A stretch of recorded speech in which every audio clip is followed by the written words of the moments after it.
এজন্য আমার কাছে কেউ যদি ছেলে মেয়ে নিয়ে আসে, বলে হুজুর হেফজখানায় দিছি বা আলিয়া মাদ্রাসা পরে একটু দোয়া করে দেন, আমি দোয়াটা পরে ফু দিয়ে দিই।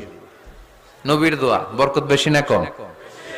আল্লাহুম্মা ফাক্কিহু ফিদ্দিন ওয়া আল্লিমহু তা'বিল। মুখস্থ থাকলে ভালো, না থাকলে যে রেকর্ড হইতেছে ইউটিউবে শুনে নেবেন। এই দোয়াটা পড়ে ছেলে মেয়েদের ফু দিবেন। মুফাসসির বানায় দিবে কে? যুগ শ্রেষ্ঠ আলেম বানায় দিবে কে?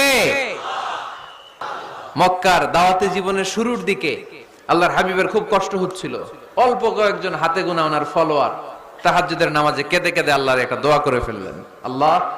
আল্লাহুম্মা আইজ্জাল ইসলাম বিআহাব্বি রাজুলাইনি ইনদাক বিউমর ইবনে খাত্তাব আও আবি জাহল ইবনে হিশাম। আল্লাহ, মক্কার দুজনের একজন যেন কালিমা পড়ে মুসলমান হয়, হয় খাত্তাবের বেটা ওমর, নয় হিশামের বেটা আবু জাহাল। ওমরে ফারুকের জন্য দোয়া কবুল করলো কে? বিষ্ণু